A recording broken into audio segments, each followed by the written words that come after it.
누구나 한 번쯤은 영어 공부하다가 단어가 헷갈린 적이 있으시죠? 저도 그렇습니다. 아니 뭐 영어에 헷갈리는 단어가 워낙 많아야죠.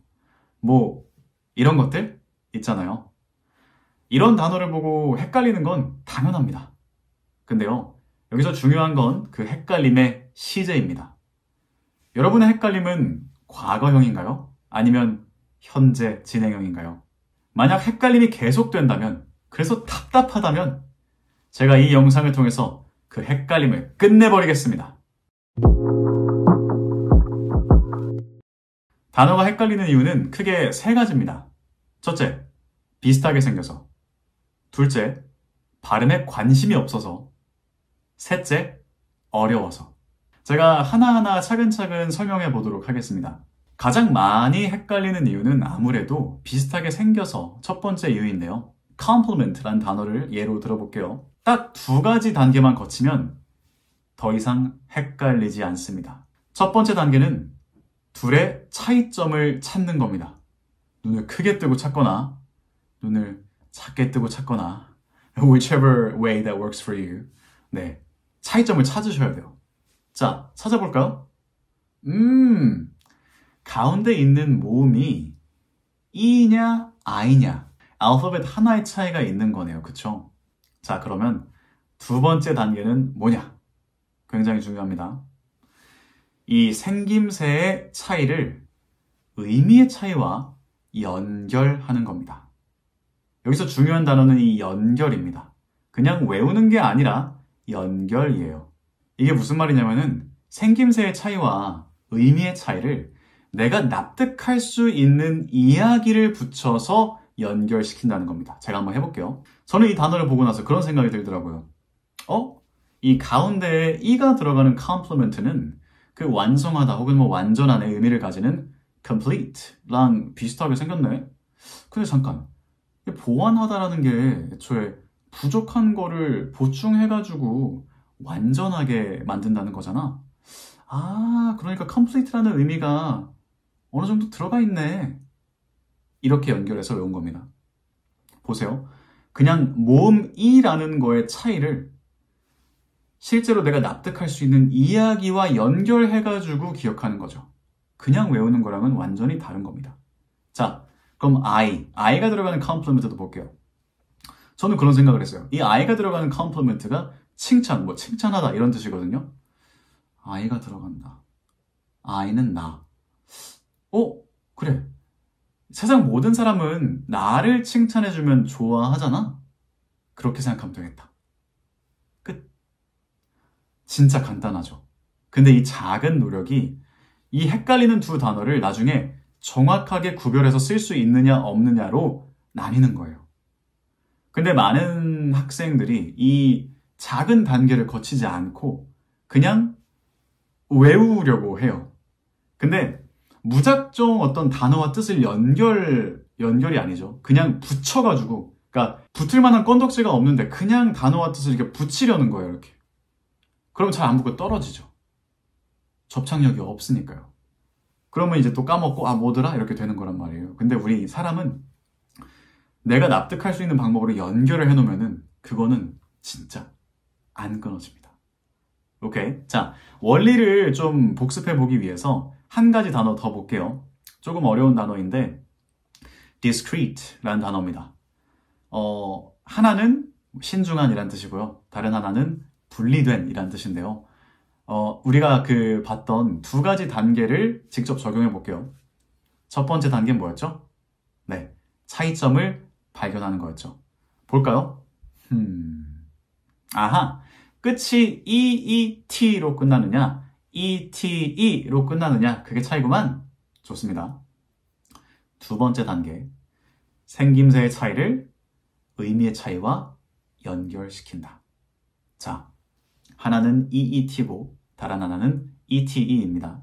EET는 E가 길게 있죠.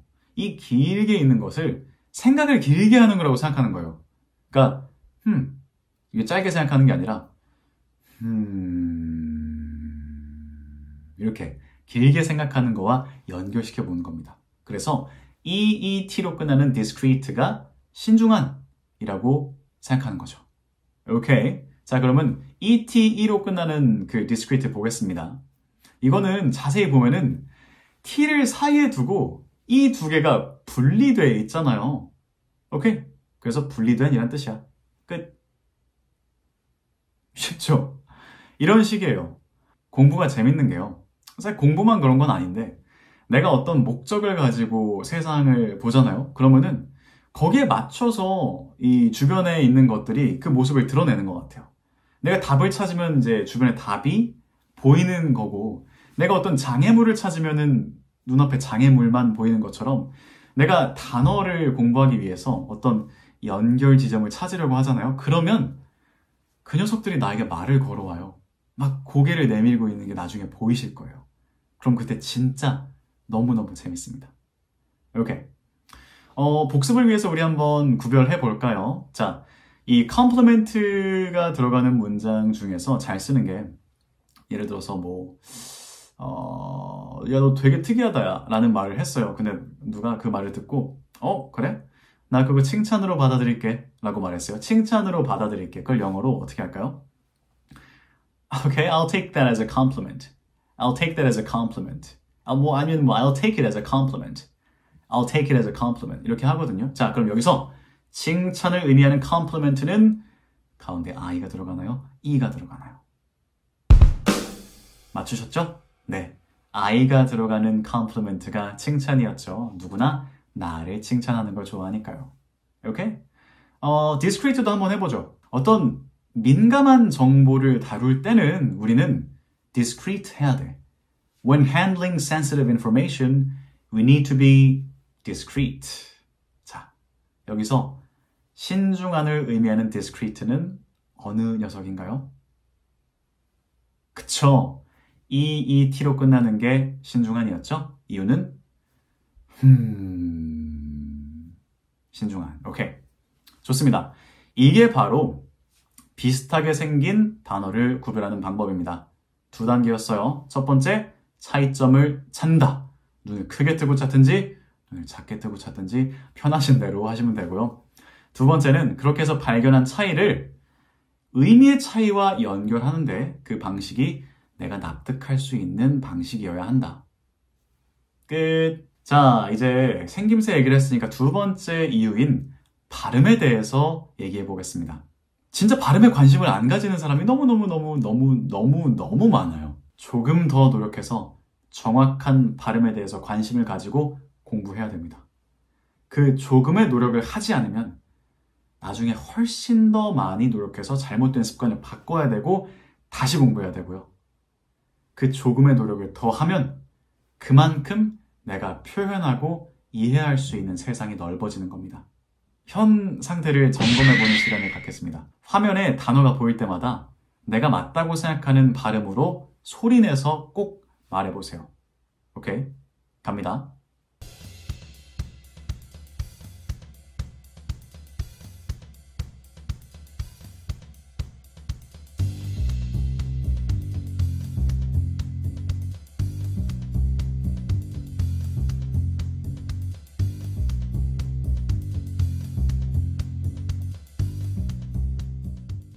정답은 surface, exaggerate, conscience, subtle, finite, debris, entrepreneur 입니다.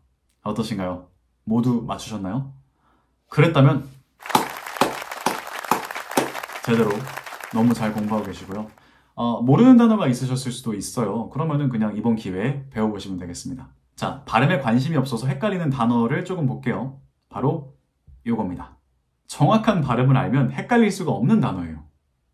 완전히 다른 소리를 가지고 있거든요. 자, 하나는 choir, 이고요. 다른 하나는 chore입니다. choir and chore. It's like so different, right? 근데 그게 헷갈린다는 거는 이 단어를 봤을 때 그 소리가 내 안에 없는 거죠. 이 단어와 소리가 하나가 아니라 떨어져 있는 거죠. 안녕! 이라는 이 글자가 있다고 해볼게요. 글자가 있으면 그걸 보고 나서 우리는 안녕이라는 소리를 말하지 않아도 인식할 수 있잖아요. 딱 글자를 봤을 때. 그게 제대로 언어를 하는 거예요. 근데 만약에 내가 영어 단어를 봤는데 소리가 내 안에 없다. 즉각적으로 떠오르지 않는다. 그러면은 그 부분은 조금 더 노력해서 공부하셔야 됩니다. 왜냐면은 이 단어를 보고 즉각적으로 소리가 떠오르지 않는다면은 아직 초기 단계에 있는 거거든요. 그게 자동화돼야 내가 더 유창하게 언어를 이해하고 말할 수가 있을 겁니다. 네. 소개해드렸으니까 마저 공부해볼게요. Choir and chore. 하나는 합창단, 다른 하나는 뭐 허드렛일, 뭐 집안일, 중요하지 않은 일 이런 거요. 집안일은 중요한데. 네, 아무튼 이 두 단어를 정확하게 구별할 수 있게 하나의 문장으로 정리해볼게요. The choir sang beautifully when I was doing chores. The choir sang beautifully when I was doing chores. 내가 뭐 집안일을 하고 있을 때 합창단이 정말 아름답게 노래했다. 오케이. 하나 더 볼게요. 학생들이 많이 헷갈려하는 단어 중 하나인데요. 바로 attitude, altitude, 그리고 aptitude입니다. 차이점을 발견하는 거 먼저 해볼까요? 하나는 T가 들어가고 하나는 L이 들어가고 나머지 하나는 P가 들어가죠. 자, 그럼 이거를 의미의 차이와 연결해 보겠습니다. 아직도 기억이 나요. 중학생 때 아마 중학교 2학년 때였던 것 같아요. 그때 이 단어를 처음 보고 나서 이게 뭐야 왜 이렇게 비슷하게 생겼어. 발음도 뭐 attitude, altitude, aptitude Okay, I can tell they're different but it's very similar to me 그랬어요. 근데 그래 그래도 어떻게든 구별을 해야 되겠다 싶었던 거죠. 그래서 T와 L과 P가 들어간다는 걸 찾았고 저는 이렇게 생각했습니다. T가 들어가는 attitude는 태도야. 태도의 태도. 그 태도의 티읕이 T다. 이렇게 생각해서 태도, attitude라고 생각했습니다. 그리고 고도, 높이를 뜻하는 altitude는 우리가 높이를 잴 때 이렇게 세로축이 필요하잖아요. 그죠? 이 소문자 L이 높이를 재는 그런 어떤 도구라고 생각을 했어요. 그래서 이거 자체가 높이를 말하는 거구만. altitude, 고도, 높이 이렇게 생각했고요. 그리고 마지막 aptitude, 적성은 사실 내가 어떤 뭐 소질을 가지고 있는 것, 어떤 나에게 맞는 것 이런 거잖아요. 그래서 이 적성이라는 거는 사람마다 다르다고 생각했습니다. 느낌이 오시나요? 네. 사람을 말하는 게 영어로 person이잖아요. 그래서 person 혹은 뭐 people마다 다르다 이렇게 생각을 했어요. 뭐가? 적성이. attitude, 태도, 그리고 altitude, 높이, 그리고 aptitude, 사람마다 다른 적성. 이렇게 생각했던 거죠. 자, 오케이. 이제 단어가 헷갈리는 마지막 세 번째 이유에 대해서 알아보겠습니다. 어려워서라고 말씀드렸는데요. 어려워서라는 거는요, 두 가지. 네, 두 가지로 구별할 수 있는 것 같아요. 첫 번째는요, 이 단어가 내가 모국어로도 이해할 수 없는 단어인 경우입니다. 예를 들어서, 조금 슬픈데 학원에서 이런 걸 너무 많이 봅니다. 초등학생에게 실존주의라는 단어를 가르쳐 본다고 생각해 보세요. 외워야 되는 단어 리스트 중에 뭐 실존주의가 있다고 해봅시다. 그거를 불가능하지는 않겠죠. 근데 초등학생이 그거를 유의미하게 받아들일 수가 있을까요? 그 의미를 이해할 수 있을까요? 굉장히 어려울 겁니다.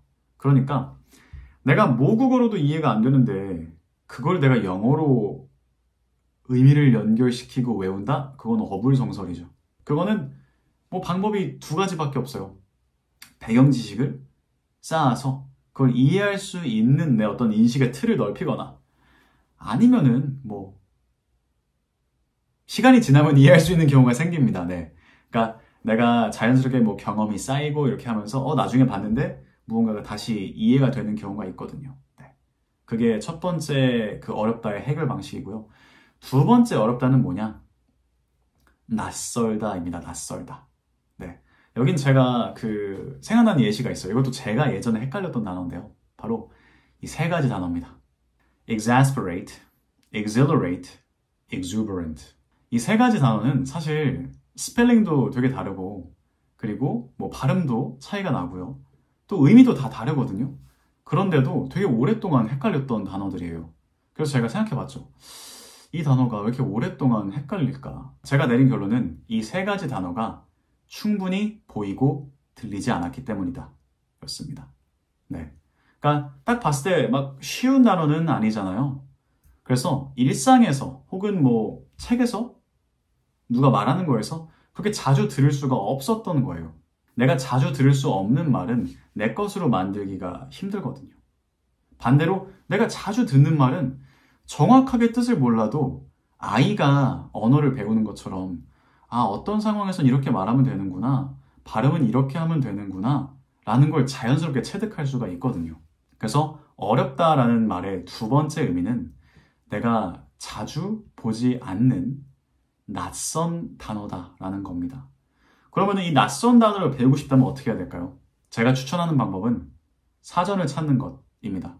그러니까 요즘 사전이 정말 좋은 게 사전을 만든 데서 그 고른 예문뿐만이 아니라 지금 웹상에서 적어도 어느 정도 공신력이 있는 뭐 어떤 사이언스 매거진이라든가 어떤 뭐 어디 저널이라든가 뉴스페이퍼라든가 이런 데서 가장 최근에 그 단어가 쓰인 문장들을 수집해서 보여줍니다. 네. 그러면은 내가 이 단어가 이런 식으로 쓰이는구나, 이런 맥락에서 쓸 수 있고 이런 의미겠네 라고 이해할 수가 있는 거죠. 네. 저는 특히나 낯선 단어가 보이고 그 단어가 알고 싶다. 그러면 사전을 찾아서 소리에 대해서 정확하게 배우고 예문을 진짜 처음부터 끝까지 다 소리내서 읽어봅니다. 그리고 나서 정말 운이 좋으면은 어느 날 뭐 팟캐스트 같은 거 듣다가 아니면 뭐 어떤 영상을 보다가 누군가가 그 단어를 쓰는 걸 본다. 그럼 그 단어는 내 거가 되는 거죠. 네, 그런 식이죠. 어린 왕자에 제가 되게 좋아하는 얘기가 있어요. 어린 왕자가 한 상인을 만나는데 그 상인이 알약을 팔고 있었습니다. 그 알약은 먹으면은 목마름이 없어지는 그런 약이었어요.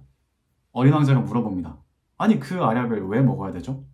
상인은 이제 이 약을 먹으면은 일주일에 어느 정도의 시간을 절약할 수 있다 라고 말을 해요.